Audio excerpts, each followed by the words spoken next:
Welcome to Killer Women with your host, best-selling author Danielle Girard. And now, Danielle's next killer woman. Hello, and welcome to Killer Women Podcast, a proud member of the Authors on the Air Global Network with more than 4 million listeners. I am your host, suspense author Danielle Girard, and my guest today is Katherine Wood.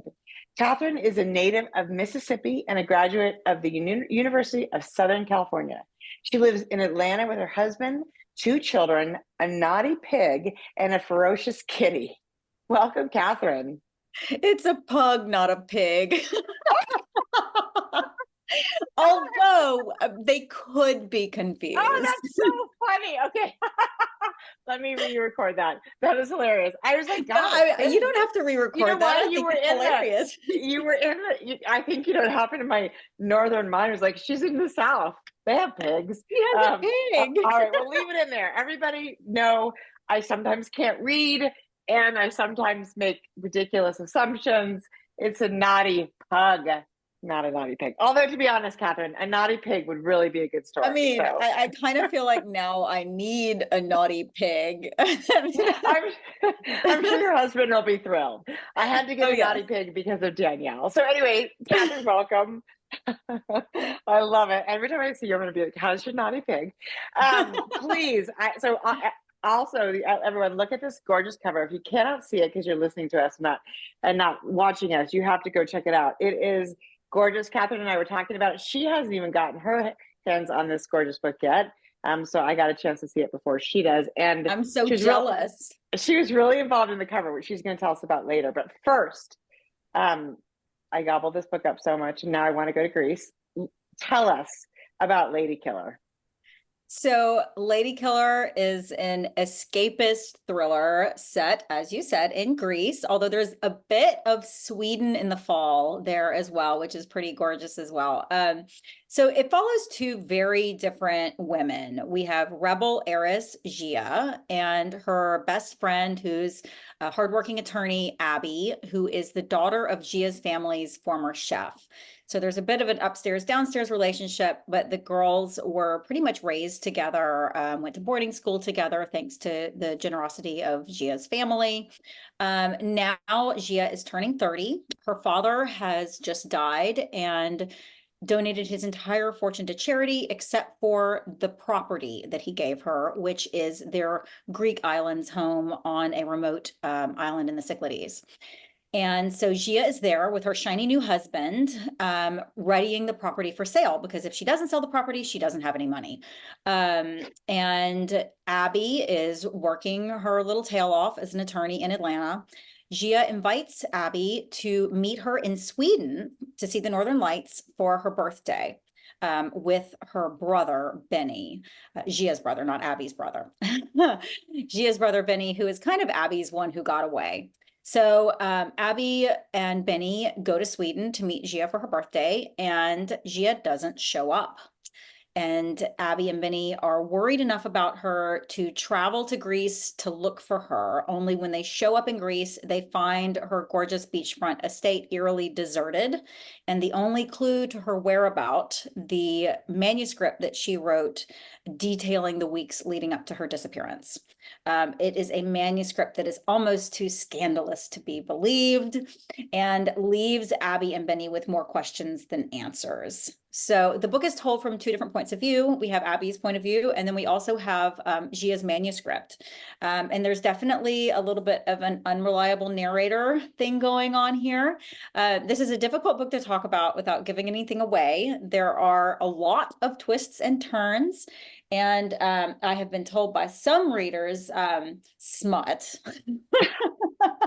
Although I really don't think it's that smutty.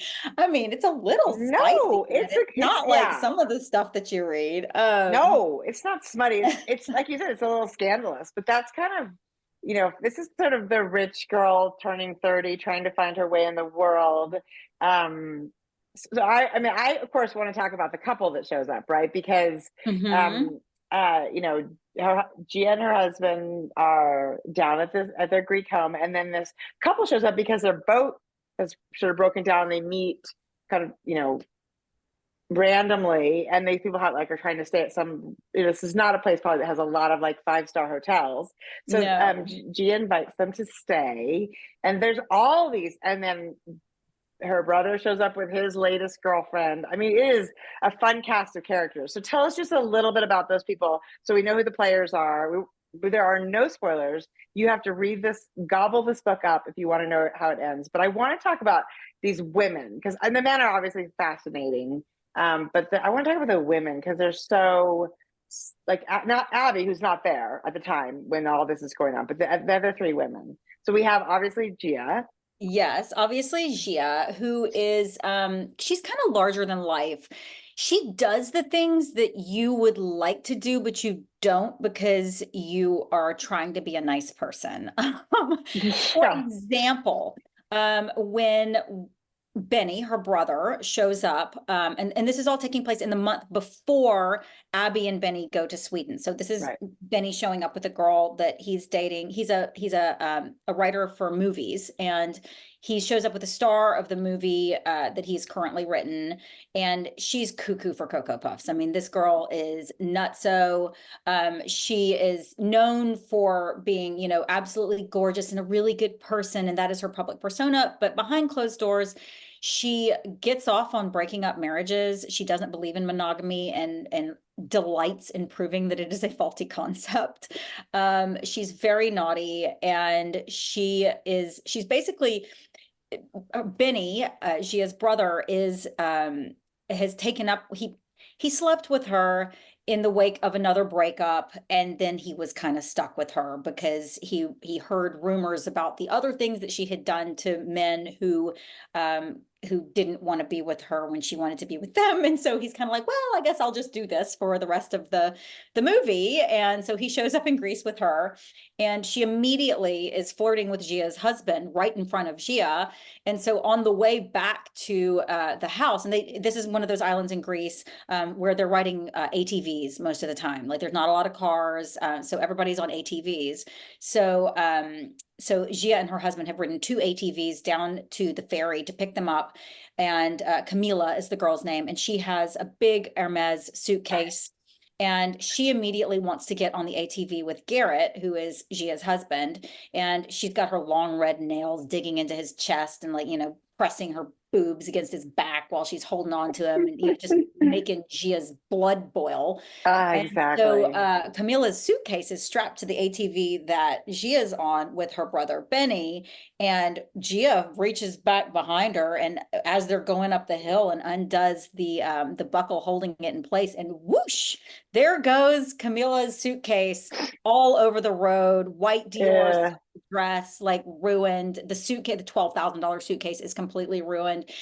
This is the kind of thing that Gia does. That Right. it's the kind of thing that you would want to do if you were in this situation, don't but fuck probably with me. wouldn't. Right. So Totally. she is such a fun character for me because She of is. that, Yeah. because she is unpredictable and she has no F's to give. Yeah. And that makes her really, really fun. And Camila is really fun for the reasons that I was saying as well. She is very naughty, and she and Gia definitely go head to head. Now, the third woman who I haven't mentioned yet is Yes. Amelia, and Amelia is the wife of this guy, Tomeo. They are global citizens. She is German. They live in Switzerland. He is Swiss, but his family is from Dubai. He went to school in England. It's these Right. type of people, right? Right. They have a lot of money. Their yacht has broken down, and which is why they're on this Greek island that happens to have a boat repair shop. They immediately make friends with Gia and Garrett because they have a lot in common. Right. And Gia and Garrett have this beautiful beach house, and Amelia and Tomeo have nowhere to stay. And so they come to the beach house with Garrett and Gia, and, they're basically just kind of partying together. And for a little while, and things start to get interesting. I don't want to give things That's all away, you can say. but Exactly. That's all you can say. So it's like you said, there are so many twists and turns. I think the thing I love about each of those characters, the women, is that each of them you can see sort of the side of them. I mean, they and especially like, you know, oh my God, my mind, not Camilla, but Emilia. Amelia, sorry, thank you. Amelia sort of shows her softer side to Gia, and there's this sort of like, and there's sort of like both of them are a little bit like, what the hell with Camilla? So there's all these things where you get a slice of sort of what feels like a real person, like the kind of you know, friendship like you and I, normal people would have, right? Where you show a little vulnerability and you kind of bond over something that's a little bit hard, and then but there's also this sort of thing the whole time, which is like, do I believe that? Like, is that really what, you know, is that really what's happening here? Is that person Who's really telling the truth and who's not? Yes, Right. yes, Right. yes. But they're And at all least Camilla, you know, you're like, that girl's full of it, you know. But the exactly. others, you don't know. Yeah. So fun. So fun. And it was fun to see Gia and Amelia bond. You know, Amelia's having some struggles in her relationship. Yeah. And I mean, and Gia is hurting for girlfriends because she's out there on the island with her new husband and we all like, I feel like women, we look towards one another for advice and for sisterhood and to feel like we're going through the same thing. We share a lot of the same problems. Yes. So I think that it's so, and that's so also with Gia and Abby, who are best friends, you know, from the time that they were 13, even though they're not in the same timeline until the, you know, I'm going to stop talking now. Yeah, they're not in the same timeline at the beginning. Right, exactly. Until you have to read it to find out, right? Yes, yes. But the other thing is, the other thing I also think is interesting is that I believe that in some ways also we get pitted together against each other, but it's not necessarily. I mean, everyone's like, oh, women, you know, we clash so much and we're competitive. But I actually think if you watch, this is a perfect example, the book, or how like sort of that happens by the intervention of men. You know, like there's this, like the men are like, oh, I'll play with all the different toys, and that pits women against each other, or sort of the like there's some moments where you know, women are, they're sort of like disempowered, like, you know, she's dealing with her you know, financial advisor who wants to tell her what to do, and her husband, I'm talking about Gia, wants to tell her what to do, and her brother has thoughts, and it's like, who, you know, it's like, at what point do you just know how to like lead your own life? And I think that's the thing that even like, you know, people that have been leading our own lives forever, there's always a sense of like, you don't really know what you're doing because underscore you're a woman, you know what I mean? And I love that dynamic too, because it's so frustrating, and it's also like, it really does make us feel less secure. So I think that all the dynamics are here, which I think is super fun. So I have to ask, because it's like you said, there are so many twists, and we're not saying anything about any of that, but I want to know, like, are you have to be plotting this out? Yes, I definitely was plotting it out, because especially with telling two different stories. I wrote Gia's timeline and Abby's timeline separately, because they're on different schedules, and there's different things going on, and then it was a matter of like marrying those two timelines together, and that was something that I kind of had to play with. I am a plotter. My first book, which I wrote under the name Catherine St. John, The Lion's Den, I did not plot. I just wrote the book. I had the idea for the book. I didn't know what I was doing. I just wanted to write a book. Right. So I was enjoying writing so much that I just like put the story down, which meant that I had to do so much editing. I was basically like going back and doing all of that plotting to make things work, you know, which is so much harder. So I learned my lesson, and now I do use note cards to plot things out. I also always have like a big old document going with, you know, all of my, you know, just brain farts, you know, like, so any idea gets put into the document, because you never know, it might become useful for stream of consciousness. But what ends up happening is, and I never sell a book before I have written it, because it's going to change. And I'm worried that if I, you know, pitch a book and sell it, and you know, an editor buys this book, they're expecting this book, and then I give them something completely different. They might not be Right. happy. So I'd Right. much rather just go ahead and write it knowing that it's going to change. And like a lot of the times, my biggest twists come after the first draft. Like I write that first draft and it's kind of like, it's like you're molding clay. I once heard Yeah. someone say that writing a first draft is like scooping sand into a sandbox, knowing that later you will make castles. And that Yeah. kind of frees me up to just kind of throw it all in on that first draft. And then I go through it with my agent, who is an editorial agent. She's fantastic. Love it. And we talk about like the elements that we want to pull more of, you know, well, we need more of this. And I feel like here's the story, but I need a bigger twist. Like what elements can we use and turn on their heads to make this different? And I feel like by virtue of doing it that way, the twists become more surprising because the first time I was writing it, I didn't know they were coming. If I know they're coming, I will have a tendency to signal it too much. And then it's a different problem where I've got to go back and pull out all the signals that right. the breadcrumbs that were too big, you know? Right.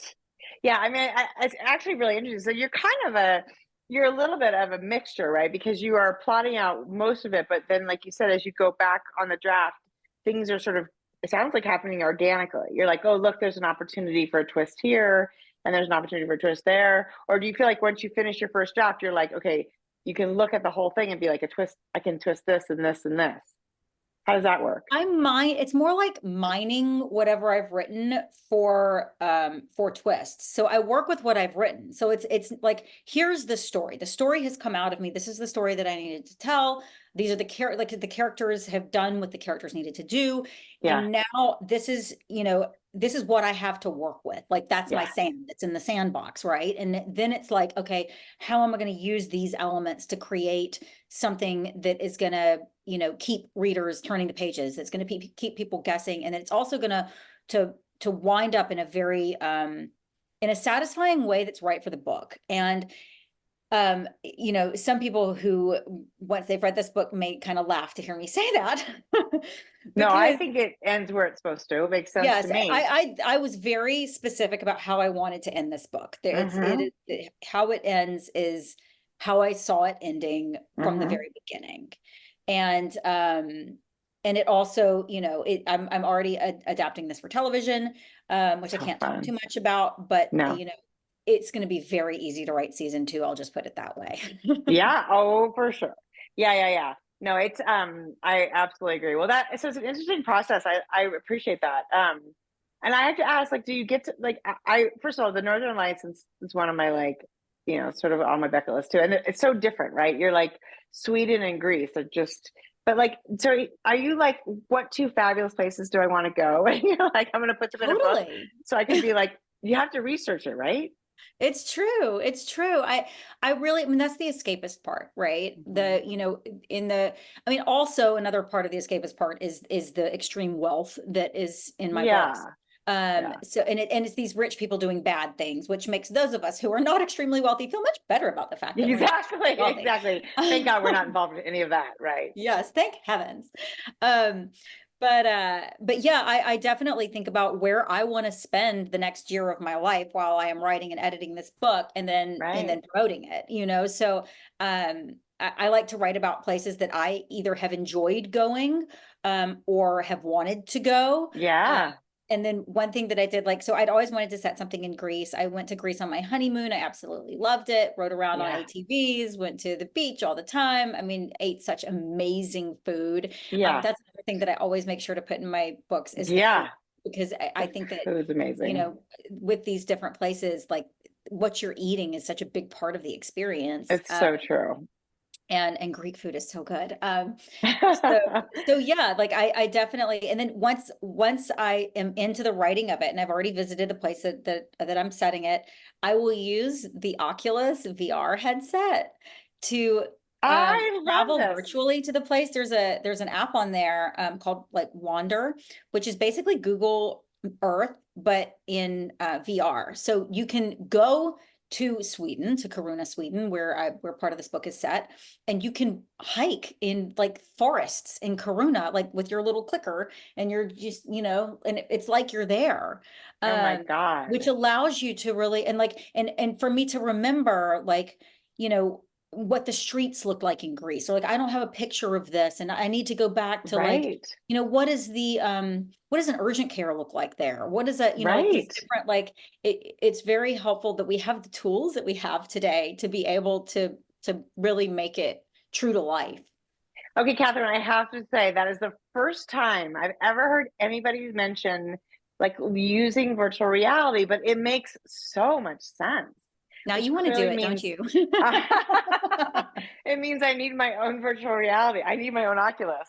I mean, it's absolutely a tool for my business. I love Well, that. I I think started doing that during the pandemic because I was writing something that was set in the Mexican jungle, and I had a trip that was planned to go, and I'd been to other jungles. I'd been to Costa Rica, I'd been to yeah, the jungle in Mexico on the other side of Mexico, but this specific jungle that I wanted to set this book in, I hadn't gotten to go to because the pandemic hit before I could take my trip. So I was kind of right. like, but I'm already like, this is where I'm setting this book, and now I can't go anywhere. So I was when Ah, I got the Oculus was so that I could go there and so smart. actually, make sure that I was being true to this location. And it's become a tool that I use for everything. I love it. So, I mean, these are such unusual locations. And this is my first book by you. I know you have three under Catherine St. John, which I have to go back and read because I love this one so much.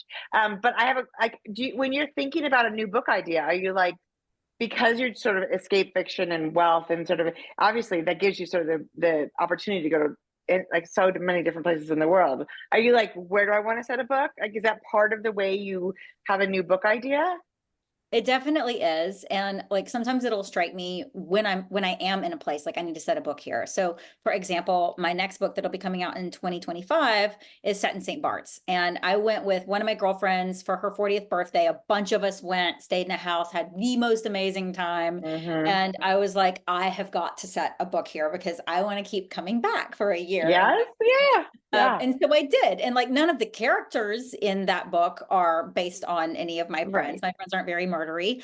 Um, Which is good. We like to pick but the non-murdery setting, friends. like in the house that we stayed in and the clubs that we went to and just the general like the feeling and the life there is definite, is like pulled straight from. And I was so annoying while we were there. Like anytime that we'd be in a taxi or whatever, I'd like sit up front and I'd ask questions. Like, Right. how big is your jail? How many police officers do you have? How many people get murdered here a year? Like, Yeah, I'm sure your friends are like, oh God, to what are you, travel tell me with a about your gun writer. laws? But those are such important questions. I mean, I love that, right? And you can Google some of it, but it's probably much easier to get firsthand, which maybe I would be like, maybe that means I have to go back a second time to do a little, to ask a few more questions. Right? Okay, now tell us about this cover because when you were talking on the phone before we started recording, you mentioned your involvement, and covers are so tricky, right? I mean, They're so tricky. they're so tricky, and we want to like have a certain feeling. So we've got a woman who's in, a looks like an infinity pool. And they also, if you can't see it, but go find this book and get your hands on it because it actually looks, if you look close up, it's like a canvas. It's not a photograph. So tell us how you got to get involved, were involved in it, because most of us don't get a say, really. I'm kind of pushy. No, it turns out it works. It's a great Well, cover. it was so I will say my first two covers for Catherine St. John are drawings. And the first one came out in 2020. And I think it was right before or right around the time that all romantic comedies became drawings. Like the front of Yeah, every rom-com is a drawing now. right. And so I think with those two covers, they're not rom-coms. There's romance in there, but it's not really comedy, and they're thrillers. So I think that was confusing a little bit. Like Mm-hmm. you see, like my second book, The Siren, which has beautiful colors, in the thriller section, it's like one of these things does not belong. And so Yeah, for this one, my publisher felt strongly about doing a photograph. Doing something, a little bit different. And yeah, so first of all, I wanted to see what they would come up with yeah. without, and I Right, wanted to right, go from there because sometimes you can get in the way. Like sometimes like my idea I'm not a cover designer. My idea might not be the best idea. And so right. I just wanted to see what they would come up with. And they sent me some cover ideas. Most of them involved pools. We wanted to get the setting in there. You want to see that you're, somewhere beautiful. Yeah, And but the images were not really speaking to me. There right. was one in which a woman had her head back, but it was from the other direction. And in this cover, the woman, we see her from the front with her head back, Yeah. so neck is exposed, Right. which there's something just so like kind of freaky about that, right? It's a little vulnerable, right? It's We're very a little vulnerable. And vulnerable. also she could be dead. I mean, she's not, but you know what I mean? Like And you don't know, like, is she Right. exposed or is she gloating? Exactly. It's hard to tell. Is she like, yeah, this is my pool and like Yeah. nobody can touch me? Or is it like, is somebody about to like hurt her? Like it's kind of, Yeah. it's that like it makes you look. So I Yeah. really liked in the first round that they sent me, there was one where we saw it a different lady from behind, but it was a stock image. And oh my God, the sunglasses she was wearing looked like they were from like 1995. So I was like, this doesn't work. Like it needs to This be is more right. high-end. So I actually went, like, I loved that image. So I went and I searched all the like stock photo websites and I found that image that we have now of the woman in the pool. Yeah. And then our brilliant cover designer did the rest of it. Like they changed the color of her swimsuit. They put her in that pool. They put grease behind her. We initially had Lady Killer was much smaller at the top, and like one of the lines was coming down towards her throat, like the eye of the killer. But it was too small. You couldn't read it. This is so bold. We changed it. And I really love the big font. Like there's something definitely like, I think it kind of, the font screams thriller, whereas the image doesn't necessarily. So I think I'm in love with it. Oh, and then the whole idea about the painting, because this whole thing is about, there's a little bit of art imitating life and what's real and what's not, in Gia's manuscript. And so the idea of this being, it looks like a photograph, but when you get up close, it's a painting. It plays with that same idea, but visually. So I absolutely love that. Yeah, you're gonna love it, and I do. Like behind it's really in the blue that you can see the texture of the canvas. I mean, it's really, I'm so really excited to get my hand on my copy. I know. I'm so sorry. I'm here. I'm just like, ogling it, and you're probably like, "Where's mine?" Well, it is beautiful. It was such a fun book too. It's one of those. It's like a perfect summer beach, like children leave me alone. Mommy's reading. Well, go entertain yourselves and don't join your sister kind of books. It's which so are the fun. books that I need to read because that is my life. I know. Well, I know. And you're right now at the beach, you said, with like 7 children, which is hopefully they're not all yours. No, only 2 of them are mine. The rest are my brother and my sisters. Oh, that's so it's fun. my whole family, 7 cousins. They're so happy to be with each other. That is so fun. But they do not let you get a lot of reading time in, I'll tell you that much. I'm sure. Well, and we were also worried when we started the interview that maybe we would hear them, but there hasn't been not a peep from any of them, or the ferocious kitty, or the naughty pug. Not pig. Naughty pig. Although he does make snorting noises. Okay, well, this was so fun. I'm really excited for everyone to get a chance to read this. It is out on the 9th of July. Is that right? I think that's right. That's right. And so today is the 11th of July. We always air on Thursdays. That means this book is out in the world. Go get your copy. You will not be sorry. It's a perfect July read. I don't care if you're going to be in the cold or at the beach. So much fun. Katherine, it was so fun to get a chance to talk to you today about your book. Tell our listeners where to find you online. You're on Instagram, I know. Yes, I'm most active on Instagram, and my handle is at The Cat Writes Books, and cat is spelled with a K. So The Cat Writes Books, and that's my handle everywhere. So on all of the other socials, which I am on to various degrees. Yeah, like all of us, books, right? Between like life and trying to write books and all that good stuff. So everyone, also, we will have a copy of the Lady Killer to give away on our Facebook group page, so make sure you check out at Danielle's Killer Women. Katherine, it was so fun to chat with you today. Thank you so much for joining us. Thank you. Congratulations. So much fun. What a fabulous book. Everybody, this was Killer Women with Katherine Wood, Lady Killer, and we will see you next time. Bye. Bye.